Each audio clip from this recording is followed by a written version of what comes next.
The 6-5 weekly show is back, and it is the Arctic temperatures here from Austin, Texas. Hence the fur. I had to break out the Aspen clothes, though, Daniel. Why not?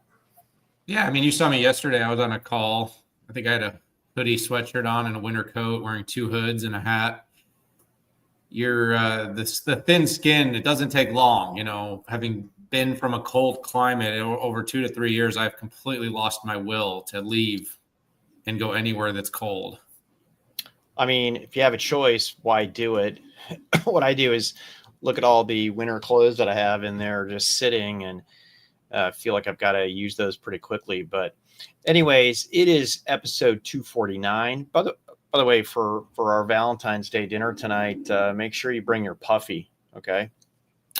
I am all over it, man. I'm so glad that we shared that with everybody. Before we do our real Valentine's dinner, we're going to do our real Valentine's Day dinner. That's right. Don't tell anybody. You and me. Yeah. Don't. Oh my God. Gosh, how can we do that?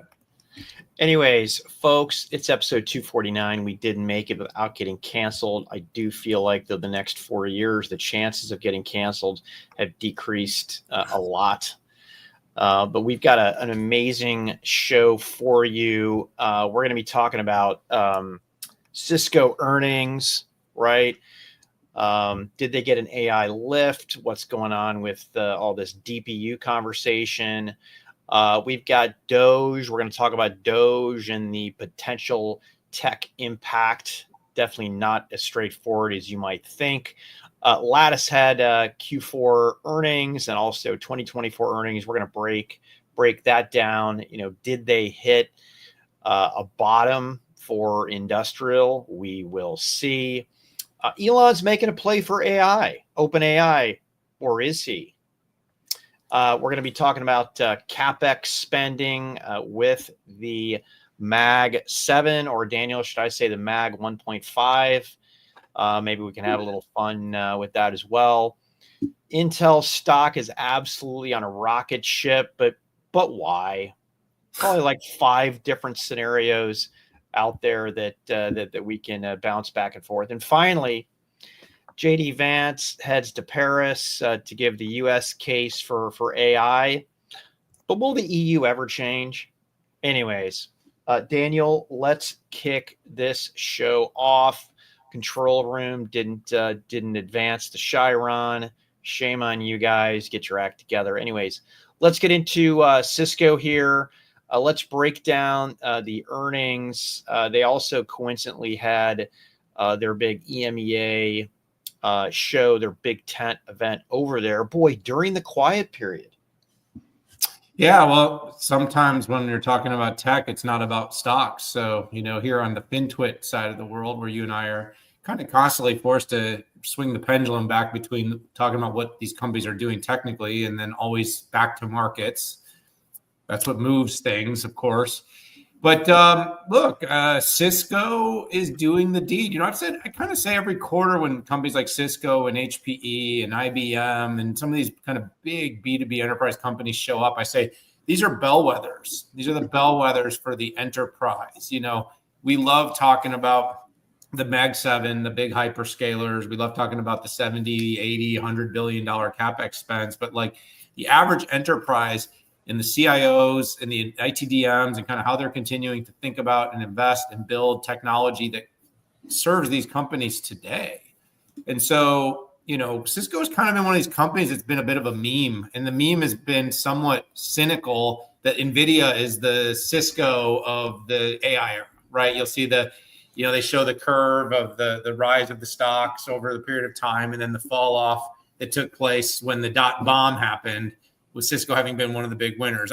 I continue to reject that notion and continue to actually believe that there's a couple of different things happening, but Cisco is performing. Cisco beat, Cisco raised.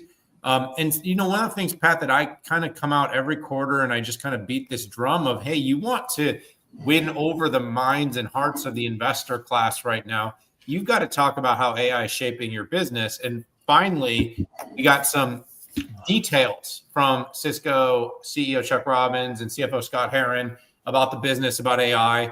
So in their business, that's now 56% software. I think it's 56%. They also announced their AI infrastructure orders, which to date is still a smaller number in the grand scheme of the size of Cisco, a company that's pushing north of $50 billion of revenue. But 350 million, Pat, in AI infrastructure orders this quarter. They had 700 million in the first half, and they're expecting now over $1 billion of orders for the fiscal year for their web scale. And remember, their fiscal year runs mid-year to mid-year. So that means you're accelerating into what will be a new fiscal year. They did see big product order growth in the 29%, 11% if you don't count Splunk. And they were also very sort of able to do a bit of a victory lap at how successful and quickly Splunk has been integrated into the business and its growth and its strength. And that certainly added a big software mix to the company. It added a big diversification to the company. And they've been able to take the EPS and make it accretive earlier than they had originally anticipated. They're seeing big growth in ARR, big growth in software. They had the big AI defense. If you didn't check it out, we sat down with both Chuck Robbins and G2 Patel at Davos ahead of this. And they had a lot to be proud of. But, across their portfolio, very diversified into that sort of security network, extending more and more into compute and now software, Pat. And of course, the company continues to return equity to return money to shareholders. They returned $2.8 billion this quarter. So good strength, good diversification. The AI story is starting to come to fruition. Splunk integration is happening. This AI defense offering is certainly going to be important as enterprises start to look at deploying AI at scale. And I like what they're doing, and I like how it represents a broadening out that I keep talking about of AI beyond just a couple of infrastructure and cloud players. Yeah, it's a good breakdown, Dan. And as you said, right, a beat, and a raise. And the revenue beat was in line with the previous 3 quarters. And if I average out the EPS beat, it was also averaged out. I'd expected the stock to fly even bigger, but there was a lot of discussion about orders deceleration, and I think Cisco had a good response to that. Attributed to the longer AI deal length. These deals are very, very complex. The other thing is if you look at the last 6 months of Cisco stock, it's up 41%. It's a real screamer. And by the way, if you compare that to the Mag 7, NVIDIA, AMD, and folks like that, it's very, very good with that comparison. So a couple of things. First of all, I appreciated. I had a conversation with Scott Herron after the earnings call. Gave some color and some real insights into a few things. But some of the highlights that I saw. First off, one of the challenges that Cisco had previous 2 quarters was, hey, how are you taking advantage of AI? And what I really like is, again, there's only so much real estate you can put into an earnings deck. But I still have to give them credit for the way that they laid that out, which is AI training infrastructure, AI inference, and AI connectivity. And unsurprisingly, right, you saw their stock bump up since then. I'm not saying, because you added the slide, but I think what investors want is detail, right? Give me the thesis and then show me the numbers, show me some proof of life that you have something going on here. Another thing that I appreciated, which was a carryover from EMEA Cisco Live, was AMD DPU integration and Hypershield DPU integration into the 9300 switch and Hypershield integration. So DPU is essentially intelligent networking at the edge. Hyperscalers have had this for years, right? We talk about AWS Nitro. It's very similar to that. This is the version for enterprises. And DPU providers, Marvell has one, AMD has one, and NVIDIA has one. So I see this as an untapped opportunity for the company. There was some discussion on lower gross margins, but guess what? This is supply chain shifts to get ahead of an expected tariff situation. This is the one thing I really appreciated from my conversation with Scott. As Scott and I went deep, right, on different countries, different where they do manufacturing, where they have puts and takes, how they're playing this chess game, and quote unquote, we're 80% mitigated. So, best conversation I've had, right, during this earnings season, and probably last earnings season related to that. A couple other announcements. Gary Steele moving on. He's going to be CEO of a non-competing company.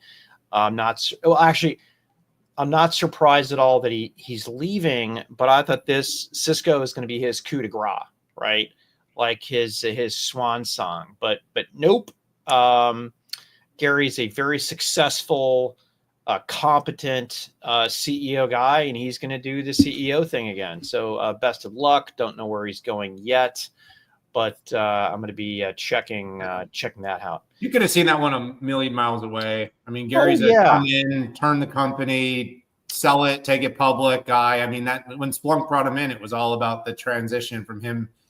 From Doug Merritt to him was about getting a deal done. And so he did it at Proof Point. He's doing it here. He'll do it at the next thing. So what do you think? Startup or big cap or I would say it'd be more of a small mid cap, meaning like I think it'll probably be a publicly traded company. It just seems to be a bit of his MO where he's either going to be taking it back private, getting it sold, or potentially, like you said, a company that's close to going IPO and being the kind of guy to get that done. Yeah. Final comment. I'm looking forward to learning more about Silicon One and what they're doing. That you might have noticed they're starting to ratchet up the disclosures on that. I thought they should have done this a year ago, but I think it's in a much better place than it is right now.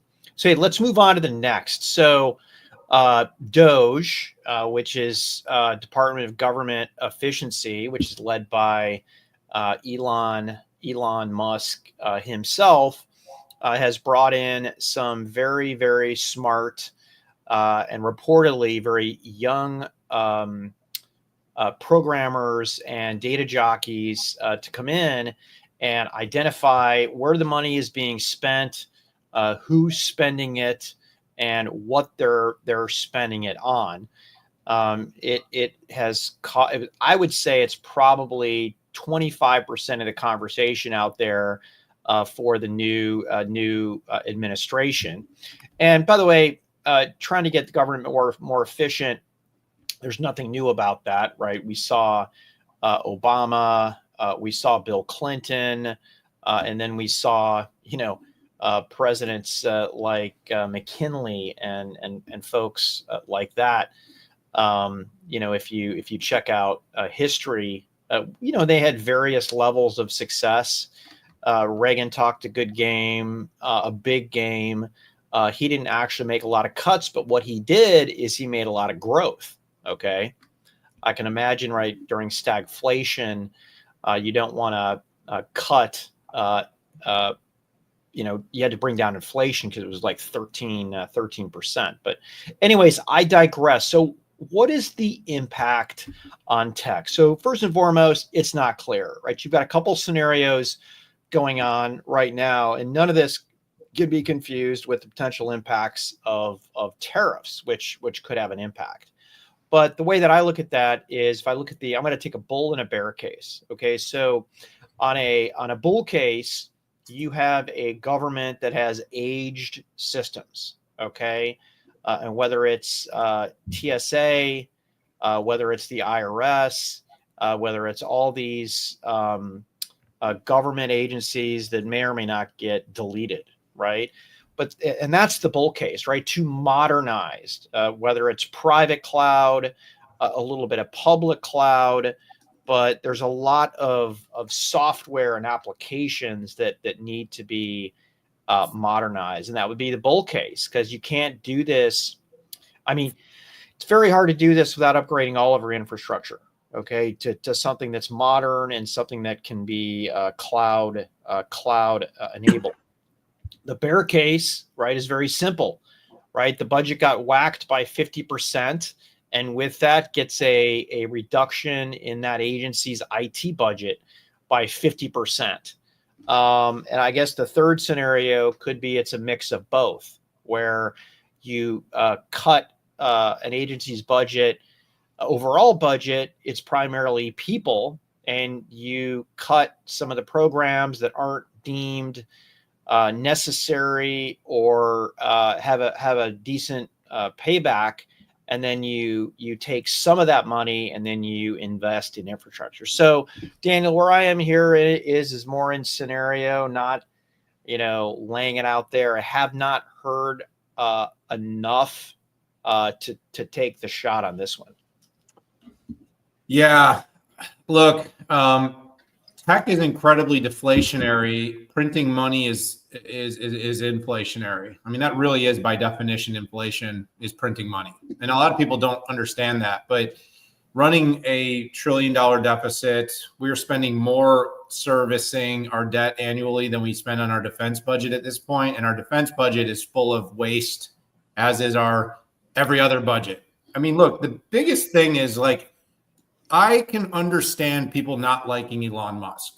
I can understand that. I can understand people saying we didn't elect Elon Musk. I would also say we didn't elect Fauci. We didn't elect Bill Gates. We didn't elect, any number of bureaucrats and influencers of bureaucracy over the last few decades. But at this particular moment, he's the person in focus, right? Having said that, you run companies, Pat, even in your own household. Like, look, when you have 7 subscriptions to Netflix for 2 people, and you're paying them, at some point you look at that and say, we shouldn't do that. Like, It's just waste.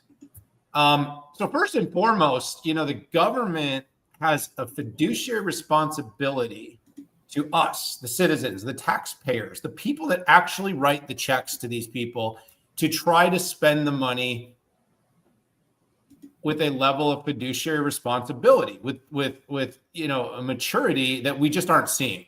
So before we even get to should we do DEI? Should we do ESG? What I'm just saying is there is so much irresponsibility that's showing up immediately with some of the ways we spend money that I would think every person on the planet would say, thank you, Elon. Thank you, DOGE, for actually, and I know I'm going down a bit of a tear here, but look, I am impassioned right now by what I'm seeing happen. I believe that we can spend better. I look at my, this is, like I said, a little bit of a diatribe off tech, but look, I'm going to take the path. Like, we want to raise our children to be productive citizens in the world in the future. I want my dollars to go to my schools. I want my kids' curriculum to focus on giving them the kind of education, including on technology, on AI, on quantum mechanics, physics, chemistry, that is going to make them able to be successful and productive in this world. And when I see just the absolute irresponsibility and waste that we spend, and not to mention the money we send overseas, while we continue to neglect our children, our veterans, and everything here. So Pat, but overall, we can't actually cut enough spend single-handedly to actually beat what we have going on in inflation right now. We also can't make the government the only and the biggest employer in this country. Like, all these projects that we're funding that aren't actually being executed, infrastructure projects, Pat, like the ones like, hey, we're going to put EV chargers.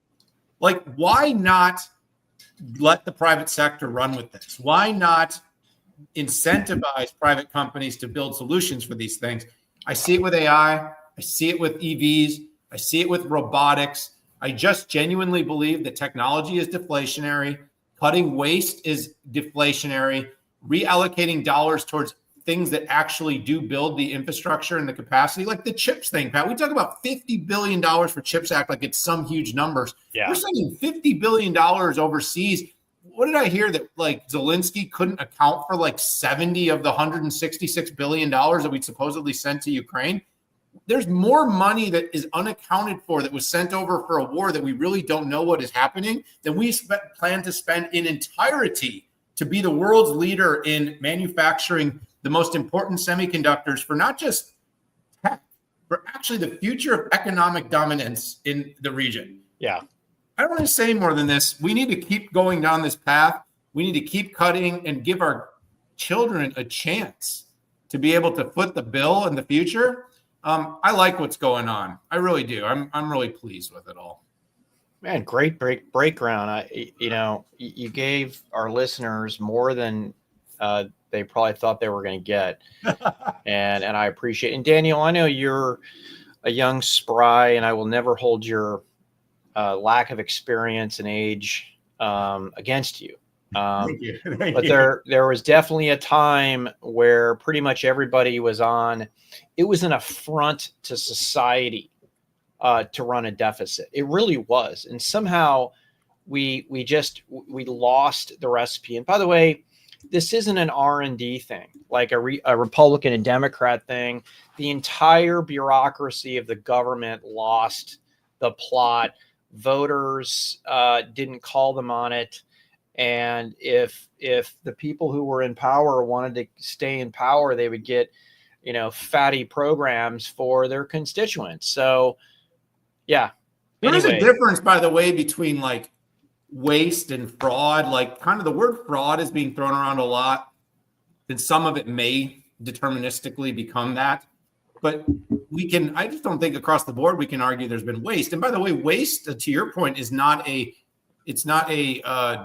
partisan thing. The waste is happening across the continuum. I mean, in the end of the exercise, like it's the same thing, man. If you came home and you found out you had 17 subscriptions to the same thing, you would cancel 16 of them. Right. Like we as a government and we as the people that pay the bill should just expect the people that we're sending money to spend it like it's their own. And that's what I feel like a lot of people aren't upset enough about this is like, when you're taking 40 and 50% of your income per year, you ever seen Charlie Kirk do the whole breakdown of how your dollar is taxed between when you make it and when you spend it, how many times we are taxed? It's an incredible little clip. I'll have to share it with you. But the point is like by the time we actually make a dollar and pay 50 cents, Pat, and then we go back out and spend that dollar and pay tax on the dollar on the way out, and then you pay on the property and you continuously pay on your property after that, like we are taxed well over 100% on every dollar we make. And that's super inflationary. So it's crazy. Yeah, one of the memes I really like is we had the Boston Tea Party, getting taxed at 1% to 2%, and we're all slumbering at our 39% tax rate and not getting a whole lot for that. Okay, hey, let's move on. We could probably stew on this for like an eternity, but hey, Lattice Semiconductor, new CEO, second earnings call. How'd they do this quarter, Daniel? Yeah, I mean, this one, like we go from like big super macro to like a very narrow subset of the semiconductor space, Pat. But look, you and I spent some time with Ford Tamer, their new CEO. We've gotten to know very well their leadership. Assam Alashmawi, their chief strategy officer, spent some time with him on earnings day. We've spent time over their last few years as they built out the developer ecosystem. Important company that built some really critical security technology, some AI features that go on to things like PCs and servers that people don't talk a lot about. But this company's also been a bit of a litmus test for the recovery of the broader semiconductor space. So for everybody out there that kind of looks at it like the semi market is great because TSMC is doing well and NVIDIA is doing well, is kind of missing the point that like everything outside of kind of AI chips has been really slow to recover. Even PCs and handsets have not recovered nearly as quick. Long time inventory turn. The AI PC hasn't necessarily driven that huge cycle that people expected.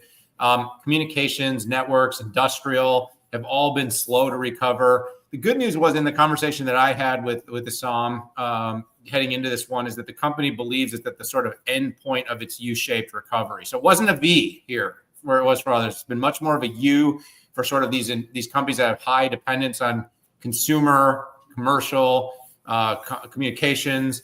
And so they think they're coming to the end. They're actually booking is accelerating to be faster than their invoicing, which is always really important to get that number above 1 to show that you're entering a growth era again. They're seeing double-digit growth in their mid-tier products. which has been a big bet for that company. They were big, they were always at that very kind of low end, and that's where they differentiated. With AMD acquiring Xilinx, with Altera being spun off, the upmarket part of the FPGA space became an opportunity. I mean, AMD is very focused on leveraging that technology and sort of what it's building at scale, but hasn't been as focused narrowly on Xilinx. Altera is still trying to find its footing amidst the Intel change, which we'll talk more about Intel later. Actually had a good week for once, right? But then, Lattice made this big bet with Avant going up market, building a more competitive mid-tier product, and it's seeing double-digit growth there. So that's really good. The other thing is they actually talked about AI impacting revenue. They're talking about a double-digit, about 17% was the number they threw out.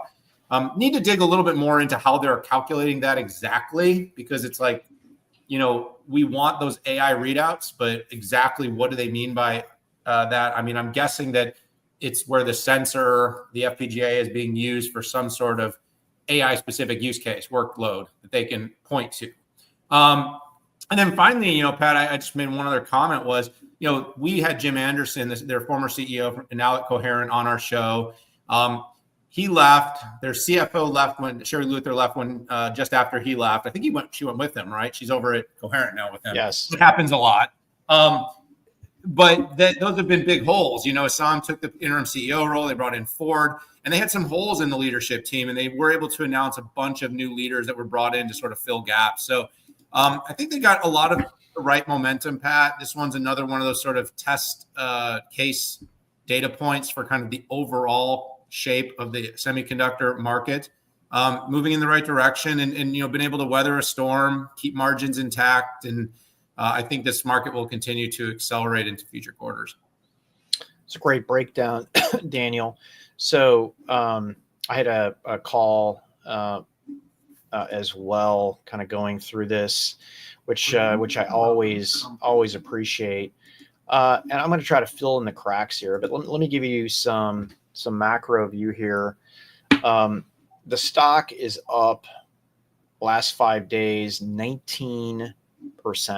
In the last 6 months, it's up 36%. Now, this stock has always been a rocket ship, but what happened is the market pretty much just cratered, particularly for industrial type of applications. Computing is on fire, but industrial and even telco and things like that are in the toilet. And as you guys know, I always try to discern between, hey, what is a company-inflicted wound and a market-inflicted wound? Well, the bottom has been hit from a market point of view, and I believe that we're back in growth mode now. Everybody's being very cautious, including Lattice on this, but at least the numbers, if you look quarter on quarter, you look at year on year, there is a sign of a market recovery. And on the call, they talked about a book-to-bill ratio above 1 for the first time in six quarters, and the demand is even outpacing at this point shipments. So that is a huge sign, and that now hopefully we can get back to some normalcy where it's looking at competitiveness versus Altera and versus AMD. And what type of impact is Avant making on the entire business? And just so y'all know, Avant is the mid-range, higher performance, still low power, but higher power than its predecessor that's in the market as well. And this is an absolute new market for the company. So even missing EPS expectations and a little pressure on gross margin that's really attributed to some packaging write-downs. The reaction to the earnings was super positive, up 18% in the last 5 days. So this is good to see. Very well run company. Moving forward, I'm looking forward to their their financial industry analyst day, equities analyst day in the future here, to better understand the strategic moves that Ford is going to make. He's definitely an M&A guy. He's an operator. He's got so much experience, but I don't think Ford came in to sit on the stock and get 5% gains every year, or even organic growth. I do think we're going to see some acquisitions here moving forward. So I don't say this for everybody, but I think the best is yet to come. All right, let's dive into another topic. And by the way, probably by the end of this month, I know we keep teasing our new format. We're probably going to be digging into topics like this a little bit more, as opposed to getting into specific company and specific company announcements. But hey, with that said, Elon is making a play for OpenAI, or is he? A little history here. Elon was the first and largest investor into OpenAI, which was the non-for-profit company that was going to build models to empower the planet. I think this was in their mission statement. Not the exact words, but you get it. And then OpenAI gets in and starts charging a bunch of money with their services. They partner with Microsoft, and they're generating an incredible amount of revenue and losing an incredible amount of money. Elon had bailed at some point, at which I think he deemed that they weren't going to be successful or weren't interesting. But then when OpenAI started charging a bunch of money and not doing what, let's say, Meta's doing with Llama, things got a little dicey. There were lawsuits that were filed. Elon filed them against OpenAI. There was a social media attack. I think he called it closed AI. Even suggested, and Elon, had Altman. Yeah, scam Altman. He had some. He had a temper tantrum and a meltdown here. So there have been talks about separation between the nonprofit OpenAI and the for-profit AI. Investors want to see some paybacks.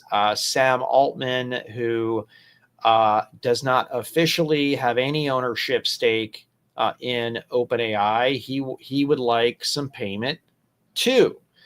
By the way, Sam has really nice cars, by the way. Yes, for a guy that owns none of OpenAI and does this all out of the goodness of his heart, that Koenigsegg is a nice. I think that's like a $3.5 million car. Yeah, but I digress. So essentially, when you're going for another round of funding and you're trying to separate from the nonprofit mothership, it all comes down to valuation.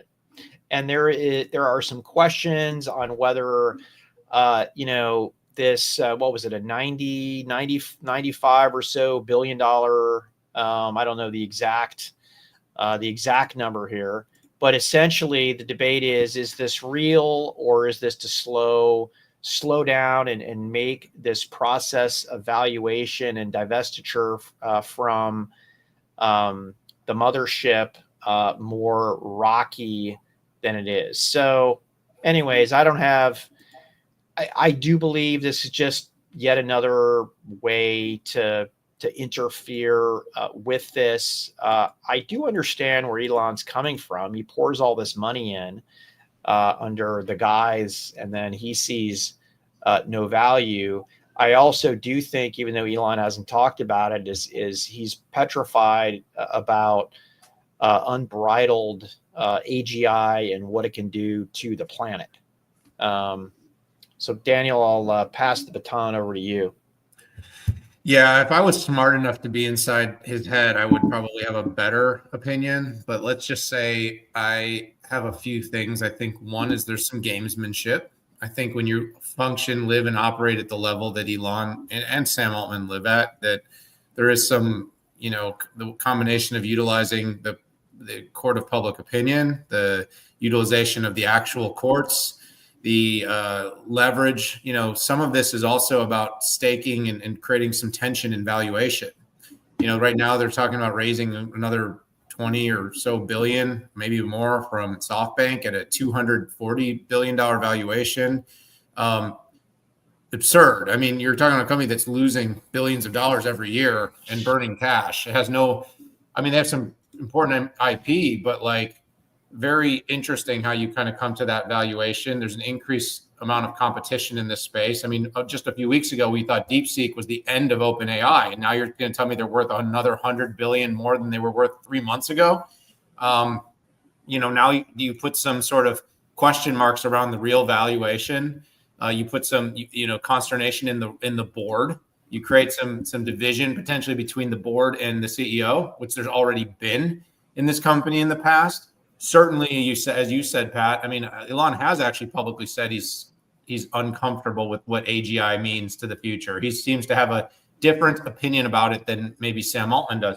At the same time, also, the idea that OpenAI completely abandoned its mission, it abandoned its early investors, it abandoned its commitments to being open and open source and open research. I mean, when you and I met with Jan LeCun, I mean, you couldn't hear the people in these statures that really are the leading thinkers in the world about what AI is and should be and what the process is and going to AGI. Nobody that really seems to understand it seems to think it's a great idea for this black box to be a black box. So I think there's all kinds of different games being played here. And I think in the end, Elon wants to slow it down. And, if there's anyone in the world that can do it, it's him. Totally. Yeah, I'm looking forward to this. Just if nothing, getting the popcorn out and the entertainment. So Dan, let's move to this next one. DeepSeek was going to be the end of CAPEX, the end of NVIDIA, and we were going to be running all AI on the smallest GPUs that were 10 years old because DeepSeek pulled out a miracle, invested $5 million in this model.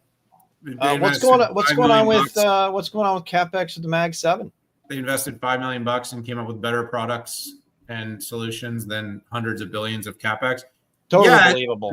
Now we've had 6 of the Mag 7 report, and the biggest of the big hyperscalers have all come out: Meta, Amazon, Google, Microsoft, all north of $65 billion of intended CAPEX spend. And guess what? They're going to spend most of it on GPUs and AI infrastructure. So while all of us were spinning our heads around and doing media hits and talking endlessly about the world ending and DeepSeek being the eradication of all things AI and that the bubble was about to burst, every major CEO of major Mag 7 company right now is basically saying we're full throttle on spending, even as they continue to report, and you heard our shows over the last few weeks, that the growth and the ability to articulate the consumption number is not actually proportionally growing nearly as fast as the CAPEX is growing. Why?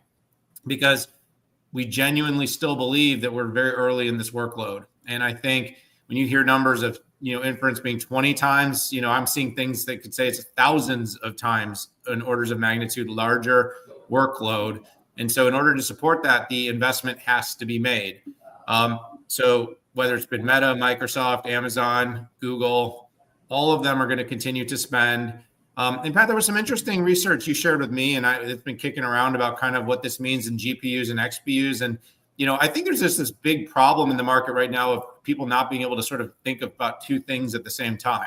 So there's, the two considerations at the same time that are going on is one is there are going to be aggressive work. There is going to be aggressive work done by research, by technology companies, by labs, by software to figure out how to more efficiently deliver AI.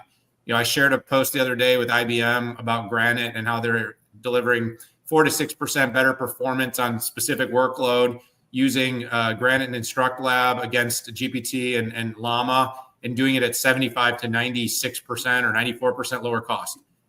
this is where we want to go. But the point isn't that once we do that, it's like we're going to keep and use the same amount of compute. The point is once we figure out how to do that, the compute is going to be exponential by many orders of magnitude.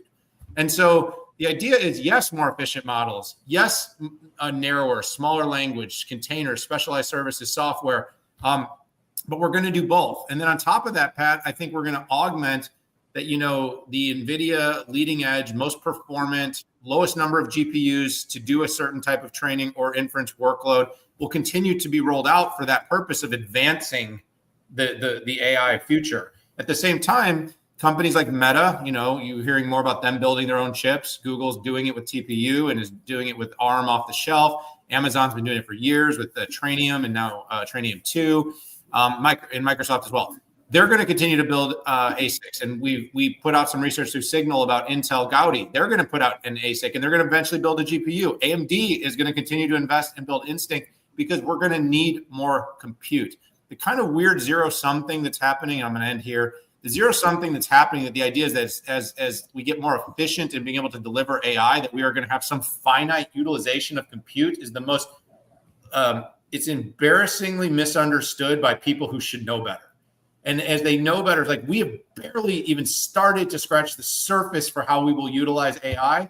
And so the need for more efficient compute and different architectures and scale, it's not the end of NVIDIA, people, but it also means there is a broadening out and a rounding out and opportunities for a number of other companies to participate to support a much bigger set of workloads. And CAPEX will keep roaring, and the AI trade is far from over. I don't even know if I've got anything to add other than I'm going to do a victory lap. It was good. I'm just going to do a victory lap, which was when DeepSeek hit. Well, actually, I'm going to do an extended victory lap. Every time that I get on broadcast, anytime I get asked, when does this gravy train slow? This was pre-DeepSeek. I said essentially when we hit AGI, and that inference is on every single endpoint on the planet, okay, and on the edge. And until we get there, it's, this gravy train is going to go. And then a more pragmatic version of that, how long will the NVIDIA train go? It's at least a 2-year run. And I feel pretty comfortable in that. Maybe it's 18 months now when I started talking about that. But, when DeepSeek hit, I had the same, a couple people don't understand is that this new version of AI requires more than these very narrow, like L40s that NVIDIA put out. Latency is paramount, and you just can't get that latency with a trimmed down GPU. So yeah, I don't see anything. I don't see this train slowing until we hit AGI everywhere. Training, pre-training, inference, in phones, in PCs, on the industrial edge, and there we go. It's tough winning all the time, Dan. That everybody just expects you to, just call it right every single time. Which, by the way, tired of being right. I do want to share though. Out of the other side of mouth, I did have a major miss. I did think at the second half of 2024 we would see a big spike in PCs and smartphones. I made two very big mistakes. The first one was I didn't expect Microsoft to slip its schedule for its premier AI feature in Windows by 9 to 10 months. Okay, it's supposed to be out in May. It's still not out. I mean, it's freaking February, and that thing is sitting in the Windows Insider. I think it's great. And the second thing I didn't consider was just how horrible Apple would be on their AI and where they are now. I mean, it's a freaking laughing stock. I mean, the big advertising is on emojis, which is just completely ridiculous. I do think that every once in a while their email summaries are interesting, but maybe it has a 50% hit rate. The summary of the notifications And even though Samsung, that is a vastly improved and superior phone AI, doesn't have the market impact of what Apple can bring to get end consumers excited about it. And by the way, if you've got a new S25, man, that generative fill is unbelievable. Try it out. Anyways, I don't know how I got on generative fill on S25 from CAPEX discussion, but here we are. Okay, now I'm proud of you. You got it, buddy. So for the show and the discussion, I think many of you are in for. Thank you. We have almost 300 people live on X watching. Intel is seeing its best week since 1975. Daniel, your parents were probably in college then, or very young. You hadn't even been thought of for a long time. I was 7 years old in 1975. But what on earth is going on here? I got an hour's notice to get on CNBC's Fast Money to lay this thing out. So I was literally just going off the fly here. But let me break this down. So there's two things going on. I would say primarily it's about the rumors of some sort of a tie-up with TSMC. And I'll go through some of the potential scenarios on that. JD Vance made some comments that definitely could be interpreted as Intel friendly. And then I would say the third thing is we're starting to see some very positive leaks about 18A out there. But let's talk about TSMC, because I think that was the first driver. TSMC had their board of directors meeting here in the United States, and there was some cross correlation between that. But there's a lot going on here. What I said yesterday, and it's funny, I hadn't even seen all the rumors that were out there on TSMC, is that an outright acquisition is off the table. It would be a national security nightmare. And oh, by the way, getting antitrust approval. And remember, it's not just antitrust approval in the United States. It's antitrust approval globally. That it becomes an issue. Now, what I said on Fast Money last night is I could see a JV happening. But there would need to be some intellectual property that goes into it potentially. And my gosh, they're competitors. And the crown jewels from a TSMC point of view is there intellectual property on how to move that forward. I also don't think that Intel needs help from TSMC on big die. I think 18A is from a big die perspective is looking really good in performance, good in power. Yields probably aren't as good as TSMC at this standpoint, but yields at this point are reasonable.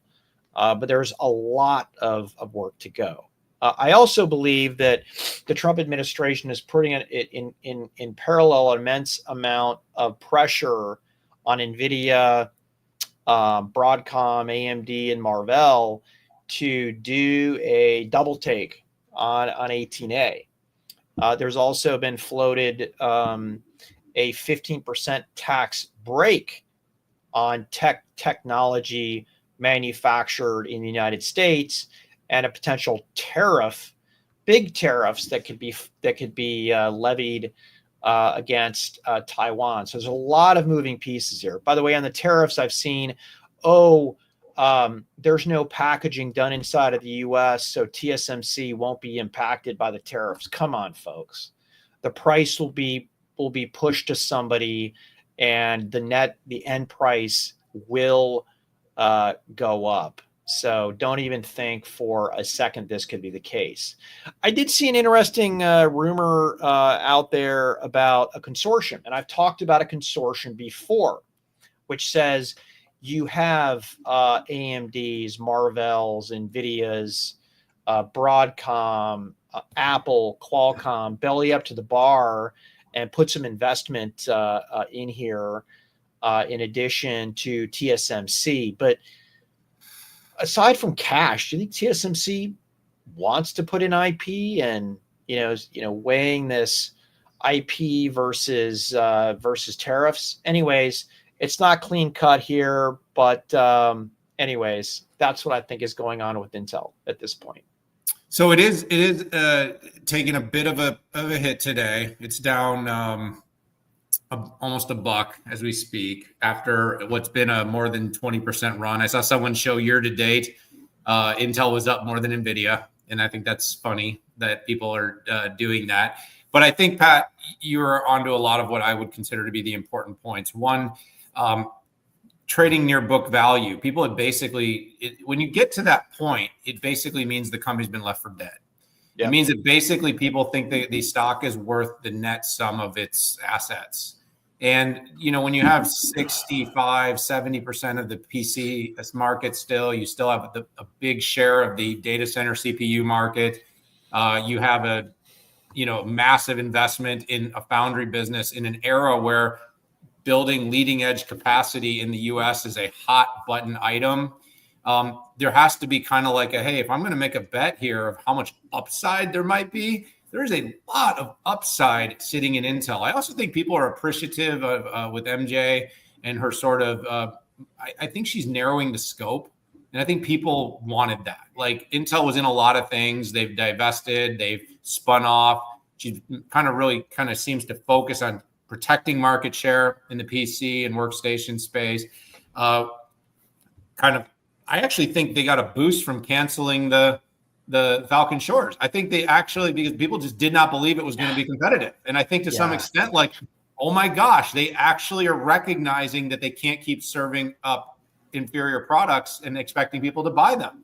I think people want them to have a competitive data center part for AI sooner. We've tested in Signal 65, we've tested Gaudi 3. I mean, as an inference part, it's pretty competitive. It's not going to meet the software requirements to be competitive for any sort of training at scale. But if you're using it as an inference workload in enterprise, I think they've got a chance to do more with that. Is it going to be a 50 billion or even a 10 billion or even a 5? Probably not, but could it be $1 billion revenue stream for them next year? Yes. Could they learn something from that in the test chip with Falcon Shores? Yes. And Pat, I'll leave it at this.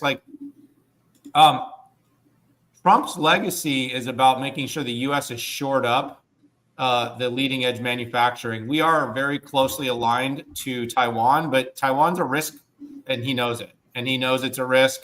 I think the negotiation here is to get Taiwan to bring its most advanced technology to the U.S. It's to maybe potentially share some of the critical IP. People also have to realize it's possible we're going to have to take a sidestep or a step even somewhat backwards to go forward, meaning that, all the current fabless designers are more than happy to just use TSMC. They are. They've all told me. But having said that, policy is going to be what ultimately determines whether or not more leading edge. You talked about in your post, Pat, some good content, some of the big die on 18A, some of the smaller die opportunities in 14A, bringing maybe potentially mobile parts.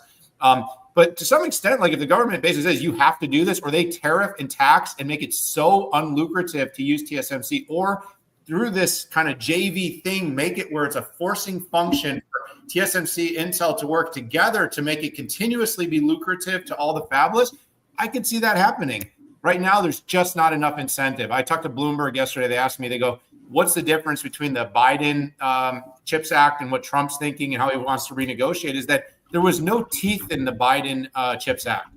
There was all the money being given, but there was no forcing function to get people to manufacture more here. So I'll leave it at that. I think there's a lot of upside in Intel, not a lot more downside. Let's go to our final topic here. JD Vance went to the Paris AI conference, laid out a few things for AI. EU, right, had a big game. Macron talking big here. Dan, is this? Let's balance these things against each other. Yeah, first, whether you like JD Vance's politics, I like him as an orator. He's a good speaker. He's very articulate. I've been saying the same thing, making the rounds in media about U.S. Exceptionalism, about U.S. wanting to maintain its leading position as the world's leader in AI.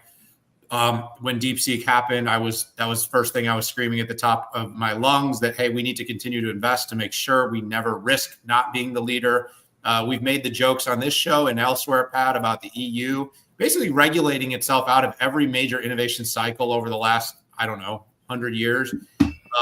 Europe had a lot of its own exceptionalism for a long time, but now it feels more like tourism and food and not enough innovation. And we want Europe to be a more innovation-driven partner. It's been more of a regulation, policy, and taxation, obstacle. And of course, what I do like that comes out of Europe at times is they do focus on things like personal privacy, data, security at a level where maybe the U.S. in its search for global leadership tends to abandon security and privacy first. But I think, his call, Pat, was exactly this: less regulation. Stop tightening screws on things and setting yourselves behind the curve. How can you work together? There has to be some level of ideological alignment that's going to take place between the U.S. and its pace of innovation in Europe and its regulation in order to get there. And then, of course, he subtly even talked to the fact that Europe has been a little bit more inviting to what I would consider to be authoritarian and conflicting government regimes. There seems to be more interest in alignment. You see it through sort of the shifting in population across Europe. And I think he was pretty stern in his warning against, basically, where do you choose to partner in Europe? Are you going to choose to partner with the U.S. and the West? Or are you going to choose to partner elsewhere? And so I think he came down. He was very clear. He was very articulate, but he was very much pushing that we will maintain the leadership here in the U.S. and this is the terms and conditions for you to come along. Excellent. Listen, JD Vance he knocked out of the park there. And, his big thing was, this conference is about growth, not about, what word did he use? AI safety, right? He said it's about AI opportunity versus AI safety. He was very clear on stop messing with U.S. AI companies. I felt like it was, if you continue this, we're gonna do something to you. I don't know what that do something to you could be. I don't know if it's, you need to have a tech company to go after in Europe that's strong in the U.S. and there really aren't many of those, if any.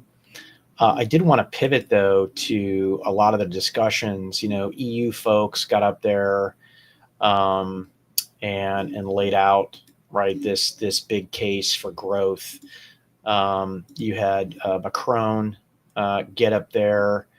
You had Ursula von der Leyen, right, do some big talks. I got to tell you, man, I'll believe it when I see it. Okay, and Ursula is the president of the EU Commission. A lot of talk.